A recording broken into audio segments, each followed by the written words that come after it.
Ora, caros catequizandos, boa tarde, catequizandos e catequizandas, né? Boa tarde a todos vós que vamos proceder a este segundo encontro de catequese, depois no contexto do confinamento, e nesse sentido nós vamos dar continuidade ao primeiro tema que nós apresentámos, ao livro do Gênesis, e é esse livro que neste momento estamos a abordar. Estamos, portanto, no mergulhar no Gênesis, na segunda parte, e como o que é prometido é devido, vamos falar sobre a questão das alianças. E queria deixar bem patente esse aspecto. Se calhar nós, quando participamos na missa, ou ouvimos a missa, ou coisa parecida, o seu padre pega no pão, pega no vinho e diz: este é o corpo, isto é o meu corpo, será entregue por vós, e depois este é o cálice da nova e eterna aliança. Mas que aliança é essa? Que aliança é essa e que alianças são essas? Por exemplo, aqui na folhinha que depois vocês vão ver em casa, vão encontrar, quem lê a oração eucarística 4 encontra o seguinte: repetidas vezes fizestes aliança com os homens e pelos profetas os formaste na esperança da salvação. Foram várias as alianças que Deus fez com os homens. E entre elas, olha aí, esta foi uma, a outra com Abraão, outra com Noé, e por aí fora, até aquela promessa que é feita de uma nova e eterna aliança, ainda prometida no Antigo Testamento, e que depois é concretizado com Jesus. Então, nós vamos ver esta primeira aliança, e no contexto do livro do Gênesis, e ao longo da explicação dos outros textos da Sagrada Escritura, iremos abordar outros livros, outras alianças, que Deus foi fazendo, com base nisto que diz a oração eucarística, a oração da missa número 4. Portanto, então, que aliança é esta? Vamos começar primeiro invocando a Deus e pedindo a Deus, porque Ele é que é o Senhor de todas as alianças, para que nos ilumine com o seu Espírito Santo. Em nome do Pai, do Filho e do Espírito Santo. Amém. Pai nosso que estais nos céus, santificado seja o vosso nome, venha a nós o vosso reino, seja feita a vossa vontade, assim na terra como no céu. O pão nosso de cada dia nos dai hoje, perdoai-nos as nossas ofensas, assim como nós perdoamos a quem nos tem ofendido, e não nos deixeis cair em tentação, mas livrai-nos do mal. Então, vamos dar início ao nosso tema. Mas, afinal, o que é uma aliança? Antes de mais, aliança, no sentido mais lato da palavra, é um pacto. Um acordo entre duas pessoas. Nós falamos, mesmo os homens quando estão casados, ou as mulheres, usam uma aliança no dedo, que é um sinal visível de uma promessa que foi feita entre um casal. Por exemplo, na cultura judaica, a aliança, além desta aliança, não é? Que depois tem um sentido muito bonito na relação do povo de Deus com Deus, e iremos também falar nisso, se Deus quiser, nas nossas catequeses. Então, além desta aliança, eles celebram o ketubá. O que é o ketubá? É um contrato entre homem e mulher, indicando aquilo que o homem vai fazer em relação à mulher e aquilo que a mulher fará em relação ao homem. Portanto, há esta especificidade da aliança. Não é só, olha, amo-te muito, quero estar contigo e pronto. Não. Eu prometo fazer isto, contribuir para isto na tua vida, fazer assim, fazer assado, proteger-te, defender-te, amar-te, por aí afora. Pronto. E a mesma coisa à mulher. Portanto, isto sucede um bocadinho também dentro do pensamento judaico. E Deus vai celebrar uma aliança com o seu povo. Essa aliança, porque em primeiro lugar o povo de Israel e depois o novo Israel da Igreja, é visto como a esposa do Cordeiro. Portanto, é a esposa de Deus e a esposa do Cordeiro. E sempre que o povo de Deus se desviava desse caminho, portanto, sempre que o povo de Deus recorria a outros deuses, violava as leis e os repousos sabáticos, por aí fora, estavam a violar a lei de Deus, então, de alguma forma, eles estavam a prostituir-se, estavam a quebrar essa aliança. Portanto, esse é um aspecto que é muito belo, porque Deus ama o seu povo assim como o homem ama a sua mulher, ou vice-versa. Isto é muito interessante, amigos e amigas. Então, esta primeira aliança vamos encontrá-la no livro do Gênesis, capítulo 6, versículos 5 depois até o capítulo 8, versículo 22. É muito extenso o texto. Depois, a seguir ao dilúvio, porque esta aliança vai acontecer a seguir ao dilúvio, eis aquilo que diz o texto da aliança. A seguir, Deus estabelece uma aliança com Noé e com sua descendência para todo o sempre. Quais são os pontos desta aliança? Vejamos o texto. Deus abençoou Noé e os seus filhos e determinou-lhes: sede fecundos, multiplicai-vos, enchei a terra. Certamente nos lembramos disto, porque foi exatamente aquilo que Deus disse à primeira criação, a Adão e a Eva. E ainda no último encontro nós falávamos nesse aspecto. Este dilúvio, esta purificação global, de alguma forma vai encetar uma nova criação. De tal forma a humanidade tinha-se enchido de pecado, tinha-se corrompido, tinha-se afastado de Deus, foi necessário fazer assim uma espécie de reset global, não é? Uma limpeza global e salvaguardar apenas aquilo que era possível salvaguardar. E que era o quê? Tudo o que tinha sido criado por Deus, exceto o homem. Exceto o homem, não todos, não toda a humanidade. Salvou-se a família de Noé, porque era aquela que era fiel a Deus, não é? Aquela que estava voltada para Deus. E entraram dentro da arca, a famosa arca de Noé, juntamente com todo o resto da criação. Então o que é que foi purificado deste mundo? A maldade que existia no coração do ser humano. Continuamos com o texto do livro do Gênesis. Sede o medo e o pavor, o texto da tradução assim um bocadinho assustadora, mas pronto, de todos os animais da terra e todas as aves do céu, com tudo o que se move na terra e todos os peixes do mar. Eles são entregues nas vossas mãos. Tudo o que se move e possui a vida vos servirá de alimento. Tudo isso eu dou-vos, como vos dei a verdura das plantas. Mas não comereis a carne com a sua alma, isto é, o sangue. Certamente pedirei contas do sangue de cada um de vós. Pedirei contas a todos os animais e ao homem, a cada indivíduo requererei contas da vida do seu próximo. Quem derramar o sangue do ser humano, pelo próprio homem seu sangue deve ser derramado. Porquanto à imagem de Deus foi a humanidade criada. Quanto a vós, sede fecundos, multiplicai-vos, povoai a terra e dominai-a. Então declarou Deus a Noé e a seus filhos que estavam com ele: eis que estabeleço a minha aliança convosco e com todos os vossos descendentes depois de vós, com todos os seres vivos que estão convosco, aves, animais, todas as feras, todas as criaturas que saíram da arca convosco, todos os animais da terra. Estabeleço a minha aliança convosco. Tudo o que existe nunca mais será destruído pelas águas do dilúvio. Não haverá mais outro dilúvio a devastar a terra. E Deus afirmou: eis o sinal da aliança que institui entre mim e vós, e todos os seres vivos estão convosco para todas as gerações futuras. Colocarei o meu arco nas nuvens, e ele se tornará um sinal fulgurante da aliança entre mim e a terra.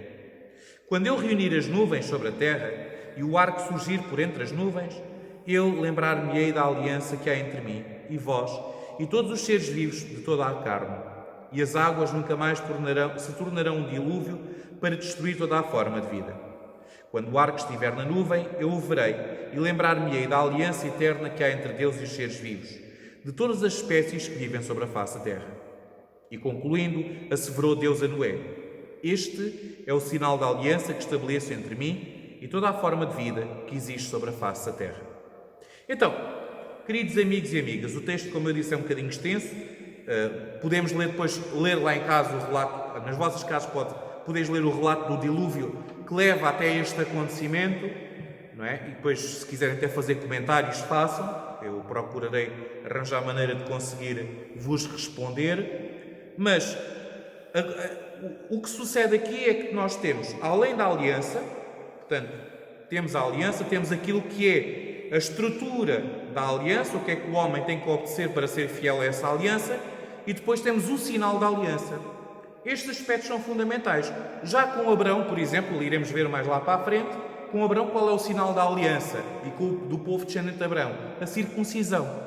Portanto, o cortar a pele do prepúcio como sinal de uma aliança que é celebrada com Deus.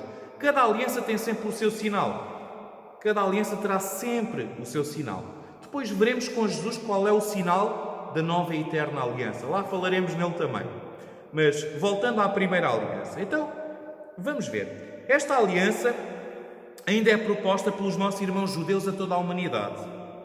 Aqueles que a cumprem são chamados de Hassidei Umot Haolam, ou seja, justos entre as nações. Um dos grandes justos entre as nações, se calhar vós ouvistes falar, e é considerado um dos grandes justos entre as nações, Oskar Schindler, que foi um dos nomes que salvou muitos judeus no período do Holocausto. Ou então, o mesmo nosso... agora falha o nome dele...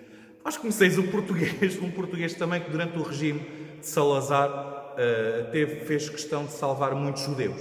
Eles são considerados pela comunidade judaica justos entre as nações. Portanto, de alguma forma, provou-se que eles são dignos merecedores da vida eterna, portanto. E então, os nossos irmãos rabínicos, os nossos irmãos judeus, codificaram estas leis, estes aspectos, em 7 leis, como 7 são as cores do arco-íris, o sinal da aliança. Então, qual foi a codificação que eles fizeram? Portanto, ficou conhecido como a Sheva Brachot Bnei Noach, as 7 leis dos filhos de Noé. Primeiro, não cometer idolatria, não cometer atos idolátricos com outros deuses e por aí fora. Depois, não blasfemar. O que é não blasfemar? É não dizer coisas parvas contra Deus, digamos assim. Coisas que não têm sentido contra Deus. Não matar, não assassinar, portanto. Não roubar. Não cometer imoralidades sexuais. Não maltratar os animais. Este aspecto é muito interessante. Porquê? Porque só é permitido tirar a vida de um animal para alimento. Não se mata cá por diversão nem nada disso. É apenas para se alimentar. Depois, estabelecer sistemas e leis de honestidade e de justiça. Então, peço perdão, vamos esmiuçar um bocadinho esta questão. Nomeadamente, esta questão do sangue. Reparem que aqui o versículo 4 do texto diz o seguinte: não comereis a carne com sua alma, isto é, o sangue. Porquê? Porque a antropologia teológica judaica é um bocadinho diferente da nossa. Enquanto a nossa obedece ao princípio que vem do pensamento filosófico grego, digamos assim, portanto, divide o homem entre corpo e espírito, a antropologia judaica parte de uma tríplice concepção do ser humano. E o ser humano é constituído pelo quê? Por corpo, pela carne, não é? Pelo alento vital, que muitas vezes é associado à alma, e pela dimensão incorpórea, espiritual e eterna, que nós chamamos de espírito. Portanto, o ser humano é constituído destas 3 partes.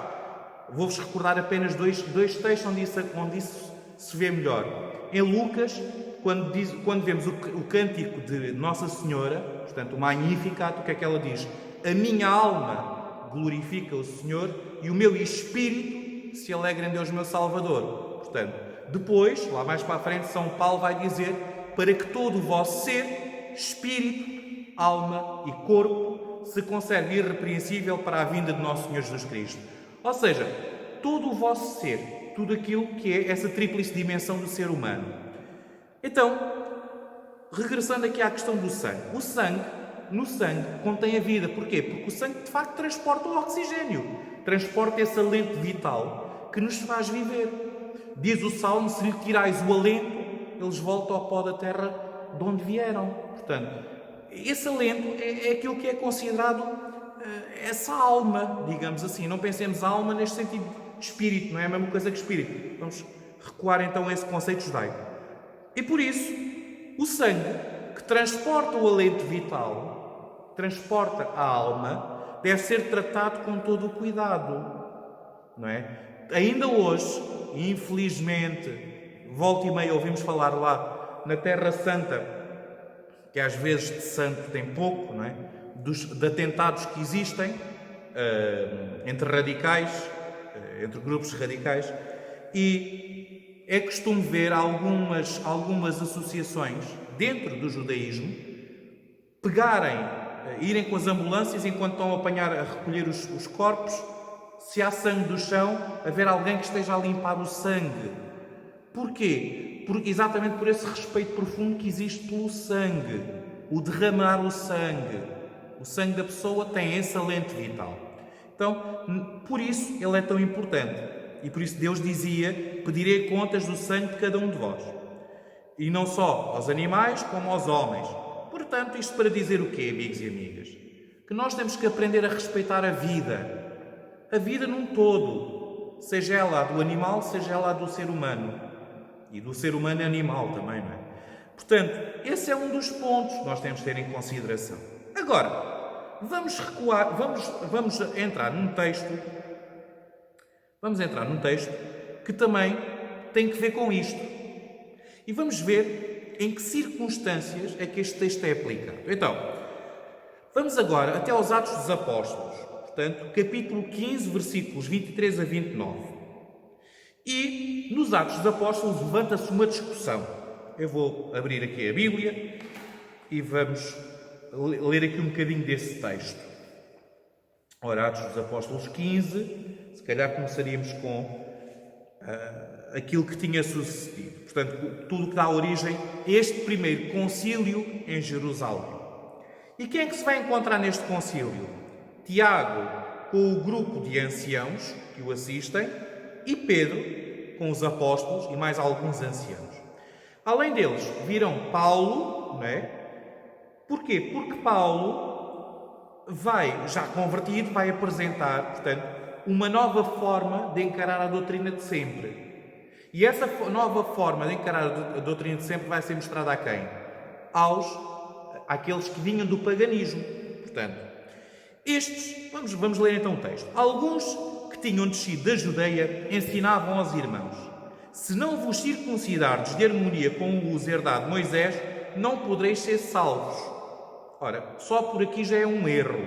E é um erro teológico. Porque em parte nenhuma, no Antigo Testamento, em parte nenhuma, nem mesmo no tempo de Jesus, se considerava a circuncisão como sinal de salvação. A salvação não vinha para a circuncisão. Aliás, naquele tempo eram recorrentes as discussões que haviam entre grupos, e o Talmud, um dos livros sagrados para os judeus, refere isso, que bastaria só, entre aspas, serem batizados, serem imersos na água, para fazer uma imersão de conversão para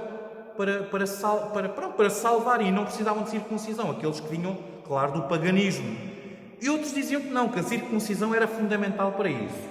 E essa discussão está presente no Talmud, nesse livro sagrado. Ora, aqui nós vamos já ver um bocadinho dessa discussão. Queriam impor a estes que vinham do paganismo todo o peso da lei. Todo aquilo que era o peso da lei. Depois de muita confusão e de uma controvérsia bastante viva entre Paulo e Barnabé contra eles, foi então resolvido que Paulo, Barnabé e mais alguns outros subissem a Jerusalém para consultarem sobre esta questão os apóstolos e os anciãos. Então, depois de despedidos pela igreja, eles atravessaram a Fenícia e Samaria relatando a conversão dos pagãos, o que causava imensa alegria a todos os irmãos. Chegados a Jerusalém, foram recebidos pela igreja, pelos apóstolos e anciãos, e contaram tudo o que Deus fizera com eles.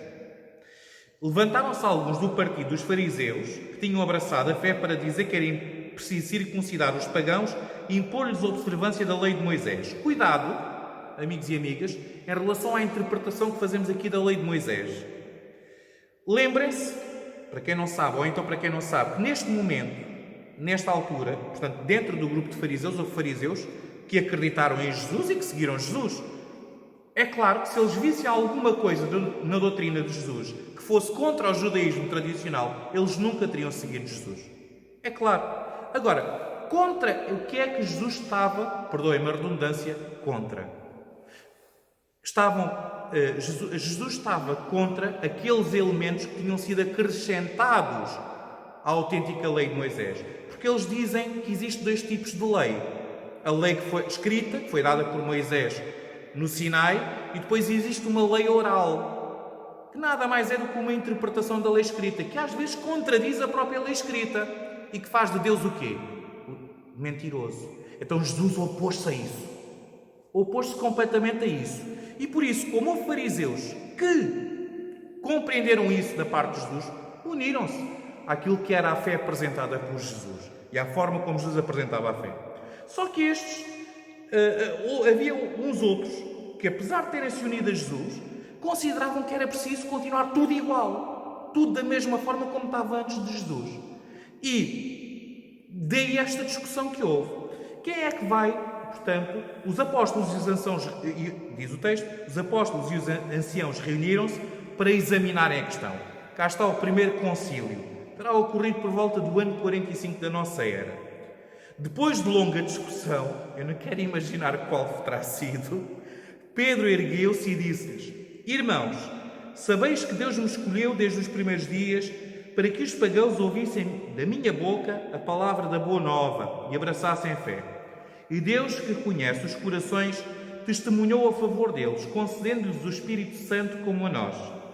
Não fez qualquer distinção entre eles e nós, visto ter purificado os seus corações pela fé. Porque tentais agora a Deus, querendo impor aos discípulos um jugo que nem os nossos pais, nem nós, tivemos força para levar. Além disso, é pela graça do Senhor Jesus que acreditamos que seremos salvos, exatamente como eles. Portanto, aqui o fator da graça. O próprio São Paulo vai dizer isso. O ser circuncidado ou não ser é indiferente. O cumprir ou não, de certo modo, a lei é indiferente. Aquilo que salva é a graça. É a graça de Deus. Nós já fomos salvos por Jesus. Nós já fomos salvos pela nova e eterna aliança de Jesus. É isso que nós precisamos perceber. Agora, nós podemos ou querer ou não aderir a essa salvação. Aí já nos cabe a nós, no nosso livre-arbítrio, querer ou não seguir isso. Mas avancemos. Toda a Assembleia ficou em silêncio e se pôs a ouvir Barnabé e Paulo escreverem os milagres e prodígios que Deus realizara entre os pagãos por intermédio deles. Depois, São Paulo acaba de falar, Pedro acaba de falar. Quando acabaram de falar, Tiago tomou a palavra e disse: Irmãos, escutai-me. Simeão, que é Simão Pedro, contou como Deus, no princípio, se dignou a intervir para tirar dentre os pagãos um povo que fosse consagrado ao seu nome. E com isto concordaram as palavras dos profetas conforme está escrito. Depois vai indicar aqui, vai fazer aqui uma citação das palavras dos profetas, descrevendo um bocadinho aquilo que foi escrito sobre este assunto. Então, depois eles resolvem escrever uma carta para esses grupos, assim umas pequenas orientações que eles vão seguir. Agora vejam bem quais são estas orientações. Ora, os apóstolos e os anciãos, vossos irmãos, aos irmãos de origem pagã, residentes em Antioquia, na Síria e na Sicília, saudações. Tendo conhecimento de que, sem a autorização da nossa parte, alguns dos nossos vos foram inquietar, perturbando as vossas almas com as suas palavras, resolvemos comum acordo escolher delegados e enviar-vos-los com os nossos queridos Barnabé e Paulo, homens estes que puseram as suas vidas pelo nome de nosso Senhor Jesus Cristo. Enviamos, pois, Judas e Silas, que vos transmitirão verbalmente as mesmas coisas. O Espírito Santo e nós resolvemos não vos impor mais outras obrigações além destas, que são indispensáveis. Estas são indispensáveis. Abster-vos das carnes imoladas aos ídolos, do sangue, de carnes sufocadas, ou seja, o que é que são as carnes sufocadas? São carnes onde o sangue está lá e é cozinhada a carne com o sangue, e de impudícia, ou seja, das imoralidades sexuais. Procedereis bem abstendo-vos destas coisas a Deus. Ora, se os meus queridos amigos forem ver o que está aqui e aquilo que está na primeira aliança, é exatamente, ou quase exatamente a mesma coisa. Então, o que é que São Tiago, nosso São Tiago, e juntamente com Pedro e com os outros, impuseram a estes que vinham do paganismo? Era exatamente a primeira aliança, o cumprimento da primeira aliança. Amigos e amigas, antes de mais, porque é isto tudo? Para nos fazer consciencializar de uma coisa. Nós podemos pensar assim: eu cumpro a primeira aliança de Deus. Eu cumpro a primeira aliança de Deus. Mas, será que cumprimos mesmo? Pensai comigo. Pegando aqui no texto dos nossos irmãos rabínicos, vejamos, não cometer idolatria. Quantas vezes na nossa vida nós não pomos Deus na nossa tabela de valores lá para o fim? Quantas vezes? Se calhar já alguma vez fizemos isso. Se calhar até eu já alguma vez fiz isso em alguma circunstância da minha vida. Em vez de primeiro pensar de como Deus veria determinada situação na minha vida, ou seja, procurar ver na minha vida com o olhar de Deus, não. Primeiro depois os meus, depois os outros que estão comigo e depois só lá mais para o fundo é que é Deus. Então, eu estou a ser idólatra. Porquê? Porque não tenho Deus, não amo a Deus acima de todas as coisas. Este é o primeiro ponto. Não blasfemar. Segundo ponto. Esta questão do não blasfemar também passa por aquilo que nós, na nossa vida, concordamos ou deixamos de concordar com Deus. Nós sabemos qual o caminho que Deus nos apresenta para a felicidade. Nós sabemos que Deus nos diz, olha, para cumprires a minha aliança, deve ser feito isto e isto. E se calhar às vezes nós não a cumprimos. E não a cumprimos conscientemente. Ou concordamos com determinadas coisas que nós sabemos que desagradam a Deus. Que desagradam não é ao padre, não é ao bispo, ao seu bispo, não é ao santo padre. Que desagradam a Deus. E se calhar nós concordamos com elas. Isso é blasfémia contra a pessoa de Deus. Contra o nome, porque nome significa a pessoa. Isso é uma blasfémia contra a pessoa de Deus. Se calhar temos que nos consciencializar disso. Depois, não assassinar. Esta é outra. Às vezes a malta diz assim, Sr. Padre, o que é que eu vou confessar dos meus pecados? Eu não mato, eu não roubo. Bom, então vamos ver. Quando nós cortamos na casaca dos outros, quando nós fazemos juízos temerários em relação aos outros, quando nós tornamo-nos preconceituosos, apesar de nos dizermos muito liberais e de aceitarmos tudo e todos, mas tornamos preconceituosos em relação aos outros, estamos a matá-los. Estamos a matá-los da pior forma possível, com a nossa língua. Estamos a assassinar, estamos a ser assassinos. Jesus dizia, a determinada altura, se a tua mão direita é a ocasião de pecado para ti, corta. Porque mais vale entrar sem mão no reino dos céus do que entrar com as duas e parar à hiena do fogo do inferno. Ou então, se o teu olho direito é a ocasião, arranca-o para fora. Porque mais vale entrar, vez de um olho, vamos agora dizer na brincadeira, no reino dos céus do que ir com os dois olhos parar à hiena do fogo eterno. Então, amigos e amigas, cortemos uma língua, pegando na linguagem de Jesus, uma língua que às vezes é muito afiada. Cortemo-la. Deixemos de ser preconceituosos em relação aos outros. Deixemos de ser caluniadores dos outros. Porque isso é matar. Isso é matar. Ou então, o que é mais grave, fazer juízos temerários. Olha lá para aquele, veste-se assim, pensa assado, é não sei quantas. Olha lá o que ele está a fazer. Isso é matar o outro. Estamos a matar o outro, estamos a matar o terceiro com a nossa língua em relação ao segundo. É assim, irmãos e irmãs. Depois, não roubar. Não roubar. O não roubar, a gente até pode pensar assim, olha, não roubo. Sim, senhor. Os meus pais ensinaram-me e eu procuro seguir a Deus e tudo mais, não roubo nada de ninguém. Mas, e há sempre um mas nestas coisas. Meus amigos e minhas amigas, pensemos o seguinte, quantas vezes nós já não sentimos aquela inveja que remói cá dentro? Pois, fulano de tal ou fulano tal tem assim, tem assado e não sei quantas, e eu não tenho. Quem me dera ter aquilo, quem me dera. Se eu fazia assim, fazia assado. Estamos a roubar, irmãos e irmãs. Estamos a roubar na nossa mente e no nosso coração. Vamos avançar mais um bocadinho. Não cometer imoralidades sexuais. Ok, isto, nesta parte, eu não me meto na cama de ninguém. Cada um mete-se na sua com quem quiser, mas uma coisa é certa. Procuremos ser fiéis também nesse sentido à lei de Deus.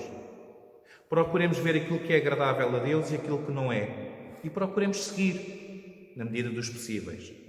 Nós sabemos perfeitamente que o ser humano é frágil nesse aspecto e noutros aspectos. Mas procuremos fazer com que Deus olhe para nós como um coração que está disposto a segui-lo, mesmo que às vezes não tenha a força suficiente para conseguir, mas que está disposto, nunca desiste de si próprio, nem da graça dele, para conseguir ultrapassar essas dificuldades.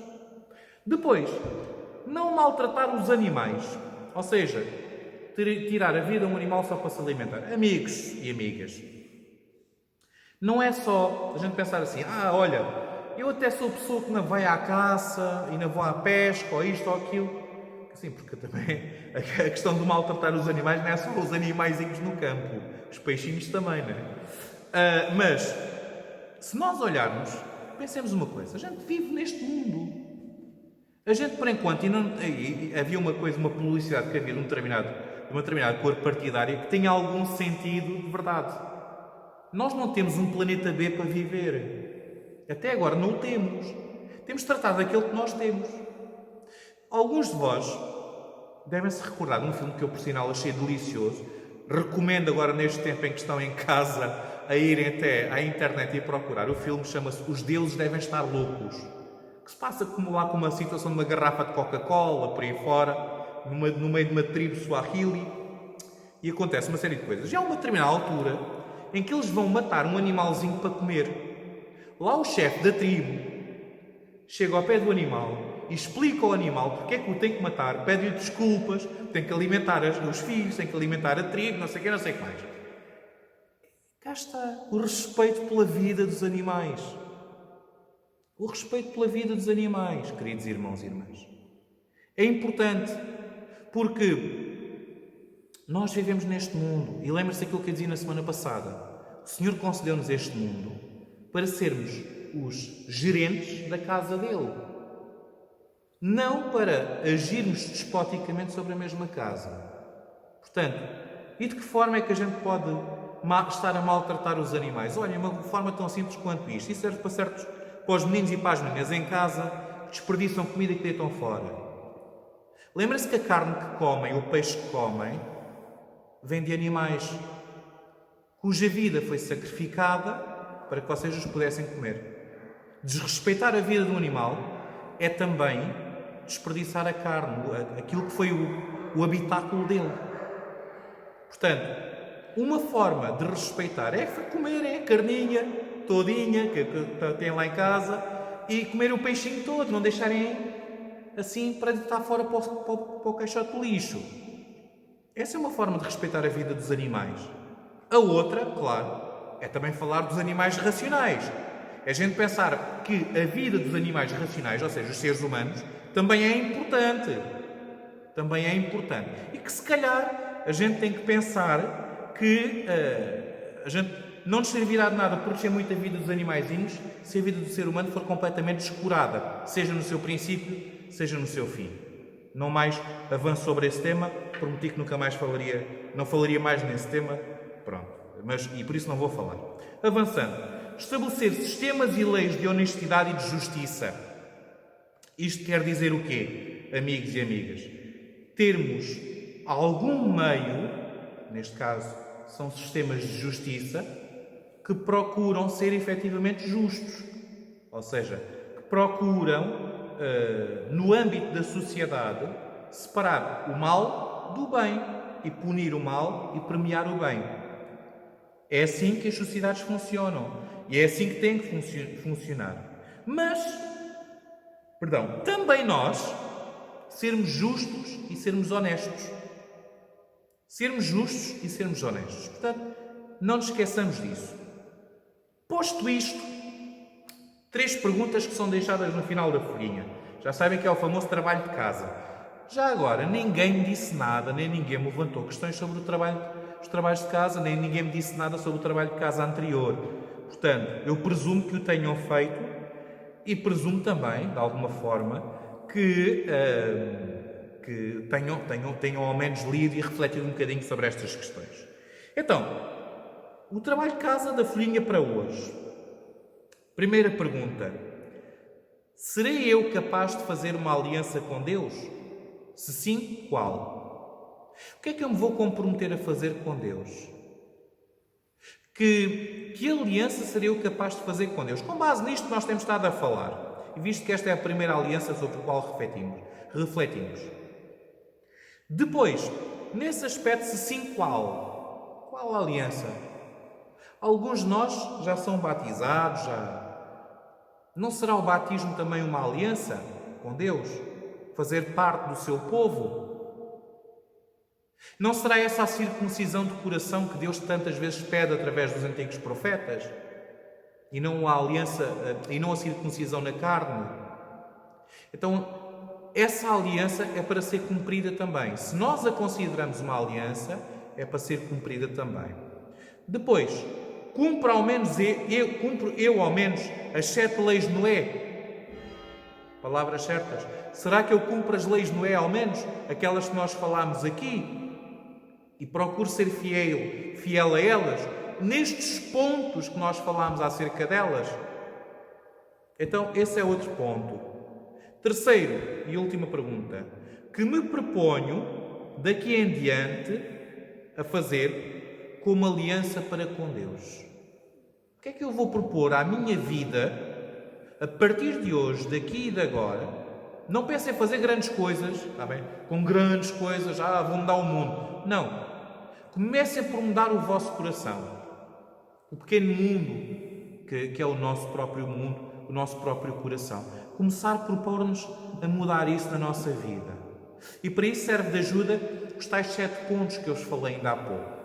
Está bem? Amigos e amigas, olhem, espero que tenham gostado da nossa catequese. Tem que ver exatamente com esta questão. E para a próxima semana iremos, claro, meditar em mais uma aliança. Desta feita com Abraão. A segunda aliança feita com Abraão. Portanto, esta vamos ver que é muito bonita e é mais específica já. Tem aqui uma certa especificidade que nós depois iremos compreender. Então, posto isto, convido a que terminemos invocando a Mãe da Aliança, porque ela é a Mãe do Cordeiro, a nossa Mãe, a Mãe de Jesus, para que, como Mãe, ela abençoe os vossos lares, vos proteja com o seu manto protetor, as vossas famílias e, por favor, que, acima de tudo, nos dê a consciência de que é necessário ter muito cuidado nos tempos que correm. Por isso, invoquemos a nossa Santíssima Mãe com a saudação do anjo. Ave Maria, cheia de graça, o Senhor é convosco. Bendita sois vós entre as mulheres, bendito é o fruto do vosso ventre, Jesus. Santa Maria, Mãe de Deus, rogai por nós, pecadores, agora e na hora da nossa morte. Amém. Maria, sede de sabedoria, rogai por nós. Em nome do Pai, do Filho e do Espírito Santo. Amém. Então, até ao próximo encontro, se Deus quiser.